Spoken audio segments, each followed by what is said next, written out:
la sorcellerie inconsciente et les caca soit par l'initiateur aveuglé Moutou, soit Moutouye Moko, à Saraki acte d'adhésion, Andima qui m'a camboana, Ndetang Andimi Ango va aveugler, à Bombele Babilo Moussou, à Bandiko Sala, des choses dans l'inconscience.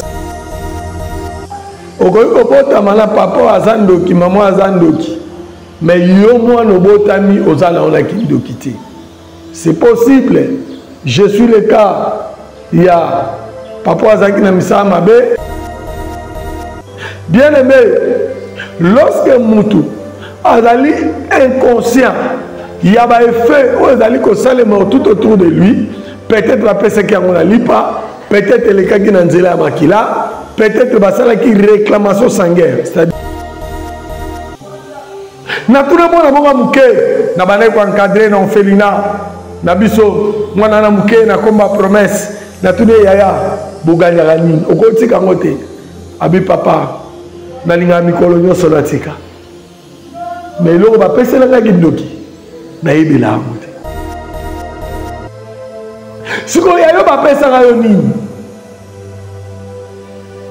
balesaka yo nini bamelisaka yo mai nini basalaka na yo nini olataka elamba nani yo moto mesana na kodefa bilamba.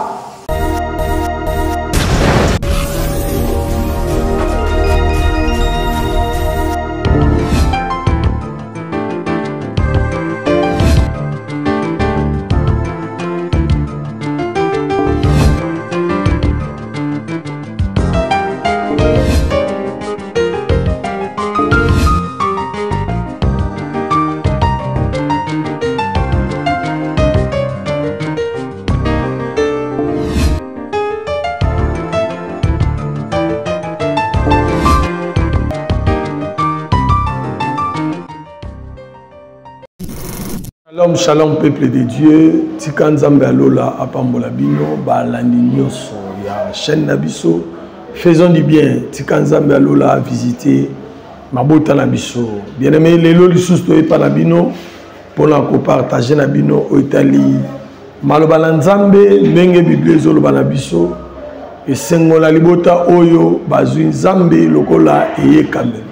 Voilà, Tokangimis Nabiso, to Sambela.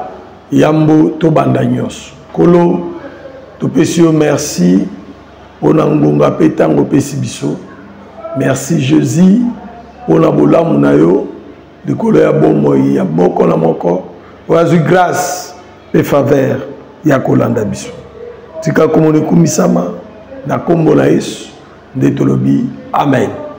Oui, bien aimé, tozo continuer na litia na biso sur la sorcellerie.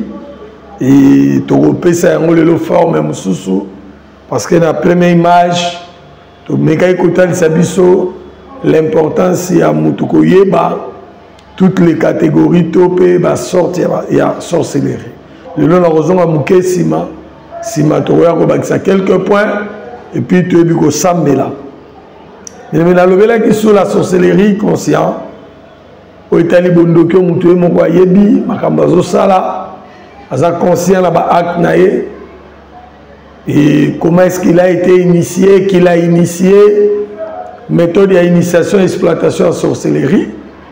Mais expliquer que aussi au Italie la sorcellerie inconsciente et les caca soit par l'initiateur aveuglé Moutou, soit Moutouye Moko, à Saraki acte d'adhésion, Andima qui m'a camboana.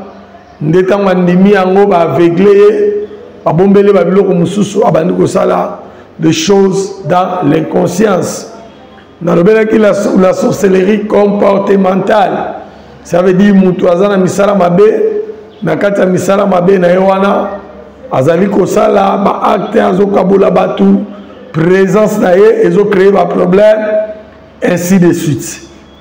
Voilà. Nde Babilo Misatu, Toyaki Kolobela.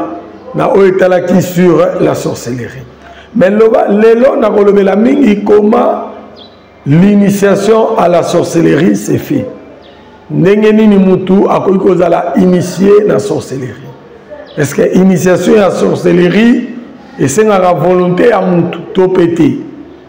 tomoni bato ebele ndenge nalobaki la fois dernière asangisa nzoto na mobala ndoki na conscience na ye na âme na ye na bapense na ye atikalaka akeye paza ndoki so batuni epwani parce que asangisaki nzoto na mobala ndoki to pe papa na mama baza bandoki le fait que babota yo makila bondoki ezoganga kati na yo omilobelobi non c'est que ngai pe lokola na botama na papa na mama bazalaki bandoki automatiquement nga pe na ndoki. En réalité makambo wana nyonso esalemaka bongo te. Oui, okoki kobotama na papa aza ndoki mama aza ndoki mais yo mwana obotami ozala onaki ndoki te. C'est possible. Je suis le cas. Il y a papa azalaki na misala mabe et maman na ngai azalaki na misala mabe te et lelo aza na misala mabe te et vous allez comprendre que aza na misala mabe te pour la nini parce qu'il n'a pas été initié. Quel est le témoignage moko muke? Lorsque j'avais 5 ans, j'étais malade. Je me traité d'une manière traditionnelle et simbagité.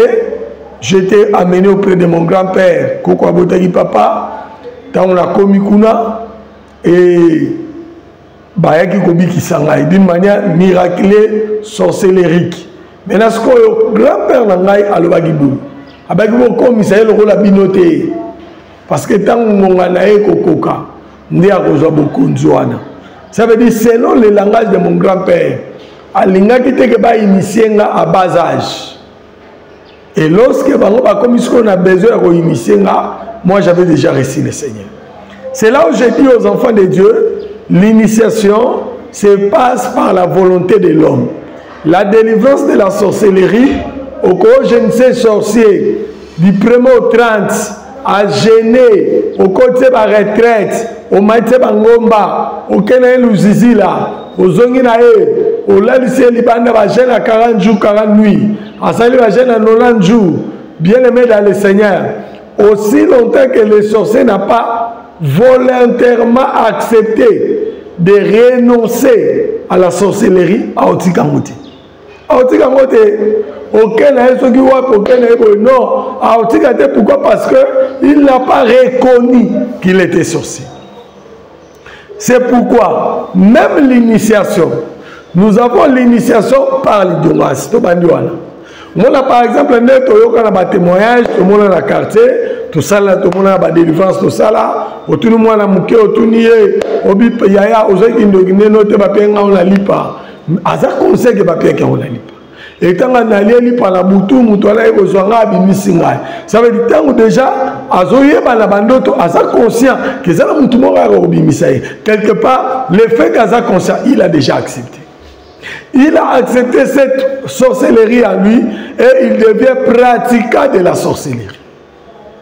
Bien aimé, lorsque Moutou a inconscient, il y a un effet où il a tout autour de lui, peut-être la personne qui a lipa, peut-être les cas qui n'ont pas makila, peut-être qui réclamation sanguine, c'est-à-dire, que moi mobali to moi mwasi abotami na papa to mama zandoki automatiquement zandoki elinko babou ce qui papa zandoki mama zandoki il va faire l'éveil à la subconscience de l'homme akola musa bomoto ya kati ya moto wana ce qui a la musi bomoto na ya kati c'est cette subconscience qu'il va commencer à exploiter exploiter subconscience na ye pour qu'au travers de cette circonstance, abanda coopérer. A coopérer na yo, a c'est une opération qui à la fin, au moment que le fait qu'à dévoiler qui identité de la pas na yoté.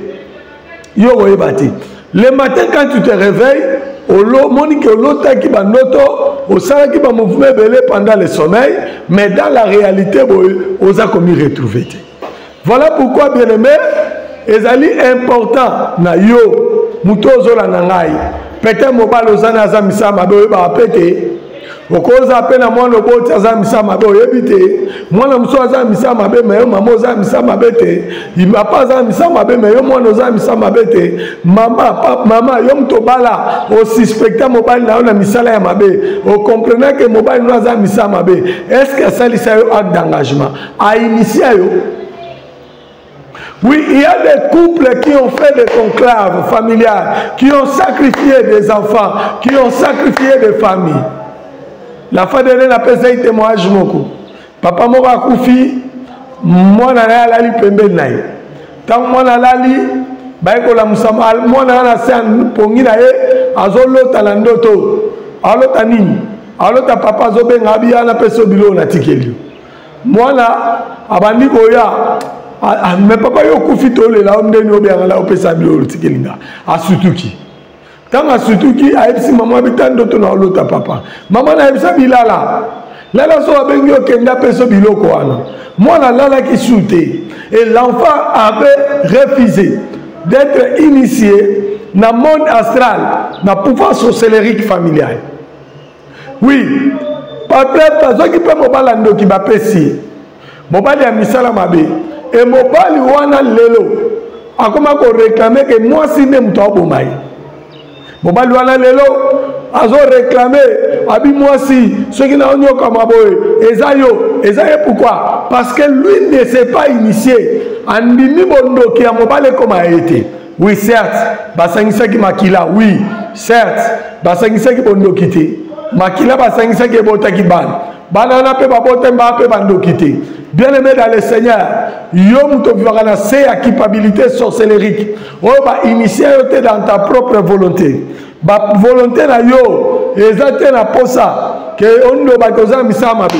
So koza misama be to za na ngote, so qui vivre na mobali ya butu, to pe mobali ya misala mabe, et ça lui automatiquement do quitter. Mais il faut passer na acte d'engagement. So qui on dimi kindoki ndo komi ndoki. Voilà pourquoi Moutou Andima qui ndokité a zan ndokité. Ce qu'on dit qui ndokité la vie n'a eu aucun comme appelle ndokité. Je suis là l'épreuve vivante. Papa n'a pas commencé à me mettre à la pêche. A vu mon fils Lélo dans l'Alexandre Nyoko mobile. Il y a eu un peu de mémoire quelque part. Il n'y a pas l'Alexandre monde moroboy. C'était vers 4h du matin que mon père m'avait réveillé. Donc il pêche à 4h du matin. Tu continues à boîte. Oh, mon père était un homme robuste. A vu deux pirogues à Saguissiam. Lui-même était en train de pagailler. Mais ce qui était drôle, n'a pas dit la mission à droite. Tu as là qui accompagné. Na dengando, na gauche, dengando, basa qu'on accompagné biso. Parce que quand moi, l'enfant, je vis, c'est bête là, j'ai commencé à trembler. N'a dit papa. N'a dit papa, tu as banyamo, ferme ta bouche. C'était pas un esprit. C'était pas un esprit. Bien aimé, nous avons la capacité à bimisayo, nesika nyoso, o mokila molili, et koikoluke kotisayo. Lorsque le monde des ténèbres cherche la manière dont ils peuvent t'initier, tant mokila molili, bazo lukalo lemenin, bakoki kokoti sayo, na monde ya molili, na kati ya bondoki. Laisse-moi te donner cette information. Yomoko, soko ligi yango, tu peux vivre ça. Mais yomoko, soko boyango, tu ne peux pas le vivre. Mais le fait que tu as accepté, le fait que tu es devenu participant, tu as accepté quelque chose dans ta conscience. On dit mis en mots. Et comme il faut vivre sous cette condamnation. Et ça commence à condamner même tes rêves. Tu es ni quelque part. Du solo, na comprendre que tu es manazale ka kolamba. Nazo lamba na kabela batu misuni. Misuna on a place na zoaki angote. Yo bomaka ba soso na butu. Olota ka ozamutaka la ozo 500 to na batu. Et lorsque tu fais ces rêves-là, au botaban, ebele na mokila molili, na mokili oyo, botate, na mokili oyo, balate, na mokili oyo, o salama kamwana nyoso te, o esalemela kayo na bomoto na yo ya kati. Voilà pourquoi, bien-aimé, il est très important pour toi de comprendre, quand tu n'as pas été initié, si on utilise ton esprit, là, tu peux passer par le renoncement pour faire sortir ton esprit dans ce monde-là. Mais lorsque tu reconnais certains effets spirituels dont tu as accepté, tu as acquis l'engagement, bien-aimé, laisse-moi t'informer que comme il participe, il y a makamwana parce qu'on dit yango. Soki oboyaki yango bien-aimé, soki oboyaki yango, olingaki ko vivre yango te, ozo vivre yango lelo parce que tu as accepté. Et c'est pourquoi soki ozo ba neni na kobima, ngana ko soki ndimela Yesu lokola mokonzi pe mobikisi. Bandako boya kondoki wana wetambola kona makila inconsciemment et memakayo et paralysa ba faculté spirituelle et à décision. Vous savez, il y a des personnes qui sont paralysées sur les facultés spirituelles de la décision. Ça veut dire la autonomie de la décision. Oh, Nzamba kota raté. Oh, Satan n'a pas kota raté. Yo zanango li susute. Ceux qui tu n'as pas la volonté de refuser. Et tu te réveilles le matin,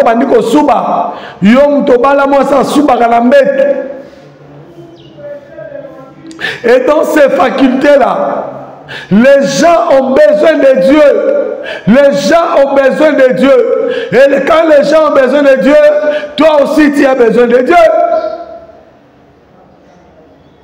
Oui, certes, mon frère, ma soeur, yom tozo la nanga, yom tozo libaku ya kota la vidéo, c'est comme ça. Il y a eu des gens qui ont décidé d'accepter Christ comme Seigneur et Sauveur, qui sont nés dans des familles plus bizarres. Ta famille n'est pas si bizarre que ma famille. Ton père n'est pas si compliqué que mon père. La sorcellerie de ta famille n'est pas plus forte que la sorcellerie de ma famille. Mais seulement, moi j'ai pris la décision de ne pas entrer dans les associations ni dans les combines familiales. Oui. Bazolinga bandimisa yo eloko moko boye. Bazolinga bandimisa yo ango dans ton ignorance. Et voilà.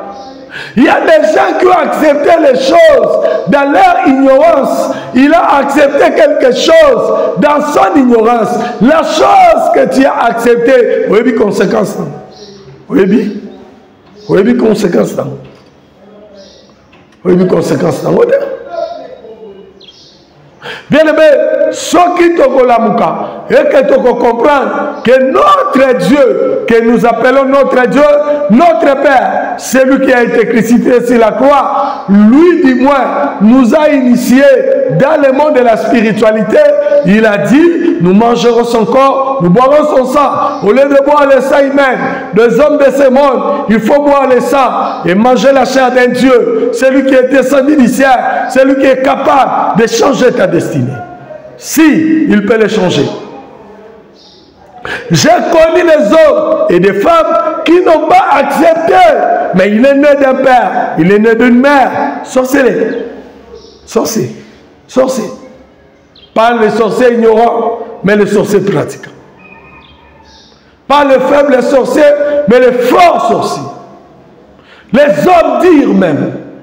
Et quand je dis les hommes dirent, certes, ce sont les hommes dirent. Et quand je dis les hommes compliqués, certes, les hommes compliqués. Mais c'est à toi de comprendre. Ce sont les hommes compliqués. Pourquoi on les appelle les hommes compliqués? Parce qu'ils ont accepté des choses. Ils ont accepté des pactes. Ils ont fait des alliances. Et ces alliances-là, ils t'ont déjà sacrifié. Ils ont sacrifié ta bénédiction. Basale makamboyo, yo okuta yango, Dieu a changé te, mabale zote, kobota passe, ozui libala makambo compliqué, bando kenda poto, pozwa mukanda, il faut gêner prier, likambo eza droit na yo, et comme likamba ba retraite na bangomba, nazo comprendre te, pourquoi yo no se fait le kalanzela, ya combat spirituel. Oui. C'est peut-être, je dis peut-être, parce que tu t'équipabilises trop peut-être, je reprends, et je dis encore peut-être, parce que tu te condamnes fort, je reprends encore, je dis peut-être, tu as accepté quelque chose dans ton ignorance. J'ai été avec une personne, on a dans ma prière, tu vas nous partager, avec papa, je ne comprends pas, ceux qui n'ont pas lu, na mona kaka, nazo planer le cola mai, et tant on a plané le cola mai, moi sois yaka pembe nanga, asa sirène, nazanga courage ya roboya ye, na meka ko sala ba prière nyos, na sali ba forme ya prière, pour esprit wane kende, ezo kende te, nabi reconnais encore ton sang. Il y a quelque chose qui te lie avec cette bête. Ça veut dire que alliance dans le monde des ténèbres. Et cette alliance, ils ont la makila, il y a la bête. Mon frère, ma soeur, ceux qui yo, oyebi que za yanzam, oyebi que za nzambe, oyebi que za na posa nzambe, oyebi que lingi nzambe, et que misalo bakoti sayo, bakoti sango par ignorance, bakoti sango na contre volonté, bakoti sango parce que potama na famille wana, bandimi sayo loko moko oyeba kati nozo ndima yango te, lelo zo sibi ba conséquences, basimbi sayo loko moko boy, et loko basimbi sayo et connecté na monde des ténèbres, ba laisse sayo loko moko boy. Et là, on va laisser et connecter dans le monde des ténèbres et relier la famille automatiquement. Parce que tu as mangé quelque chose dans ton ignorance. Et là, il y a un mettre en contact dans le monde des ténèbres. C'est les effets spirituels à comprendre. J'aime la Bible. J'aime la Bible. J'aime la Bible.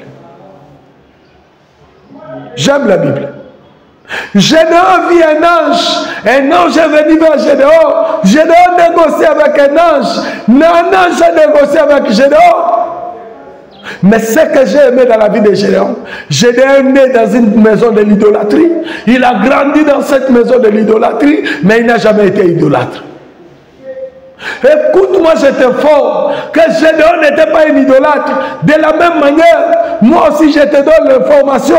Toi qui es né dans une famille compliquée, toi qui t'es marié avec un homme bizarre, un homme compliqué, oh, Salamakamou, oh, tu peux justifier à moi. Nous sommes là-bas, la famille n'a pas inceste, les alliés, ma casse. Ma prostitution, les alliés autorisés. La prostitution. Et comme un mode de vie. Mode de vie d'Abino. Oui, mode de vie. Mode de vie d'Abino. Oui, la prostitution est comme un mode de vie d'Abino. Les gens se prostituent du jour au jour. Hein? Dans notre famille, j'avais compris que si ma personne a une autorisation, il y a un robota. Mais ma personne a une autorisation à robala. Pourquoi? Parce que la sorcellerie règne. Dans une famille où la sorcellerie bat son plein, on remonte que Barozala déstabiliser la dégradation. Instabilité est permanente. Pauvreté est permanente. Réclamation est permanente. Stérilité est permanente. Stérilité est permanente. Vie na bango ezali vie nocturne. Bazali habitué à vivre na ba mari na ba femme de nuit. Vie na bango est attaché na les choses nocturnes. Et tant bazo vivre avec les choses nocturnes, ils ne savent pas bako qui me la wap et qui me le ya solo. Bien aimé dans le Seigneur, ezande Yesu. Yesu ya bibebute, Yesu ya bisalili. Yesu ya monokote, Yesu ya motema. Bien aimé dans le Seigneur, tant muto akolinga Yesu na motema na mobimba kolo ya likolo akozanga te kopambola. Oui, akozanga te kopambola mama. Yo muto zungolo zolanda nga na ngonga oyo. Tala bizaleli ya bana na yo. Mwana obotaki malamu, automatiquement comme déformé, tala botata na ye. Ba initié ete na tout le monde moko muke na bana ko encadrer na Felina na biso mwana na muke na komba promesse na tune yaya buganya nini okotika ngote abi papa na linga mikolo nyoso latika mais l'eau va passer la guindoki. Naïbela amote. Ce qui n'a boyi, bayaka na butu bazinga babando betangai, wala kisenge loko na liaka. Ce qu'on a butu bo naïba amote. Ce qu'on yayo ba pesa kayo nini. Balesa kayo nini, bamelisa kayo mai nini, basala kayo nini, olataka lamba nani. Yo buto mesana na kodefa bilamba. Odefa katina suki ya mutu. Eloko musu ba defa ngote. Tango zo defa ufomituna na defi ya nani. Pona lelo a na suki ya. Mais naza ko exhorter yo. Zo vina opesa ngopanza. L'on a un monde de culpabilité. Si quelqu'un s'est condamné, c'est confié par Jésus. L'inga que Jésus a en charge, Jésus a dirigé ma panayo. Jésus a fait sa vie. Allongolo na kata makila. Il y a makila bondoki. Allongolo na kata condamnation. N'a pas acte inconscient commise. Oh sala. Peut-être la sorcellerie inconsciente, il y a une sorcellerie comportementale, il y a une sorcellerie consciente. Mais ce que je sais, ce qu'on compte en engagement. Aux appels de quitter. Renoncer à ma camouane. Désavouer au nom de Jésus-Christ. Zamenanga pambola bino. Aux anaposa na biso. Au bengi biso na plus de 143 89 41 22 846. Toza disponible pour na yo. Yo mutozungolo akolanda biso. Tikanzambe apambola bino. Apambola les techniciens, les maintenanciers, les réalisateurs. Jires bakomonyo soaneza ye mutumoko. Zamba pambola et puis à pambola maison du pain. À pambola paix faisons du bien. À pambola chaîne nabiso faisons du bien. À même encore yom tozolanda à même encore un degré ya likolo. Zambe ya lola à pambola biso.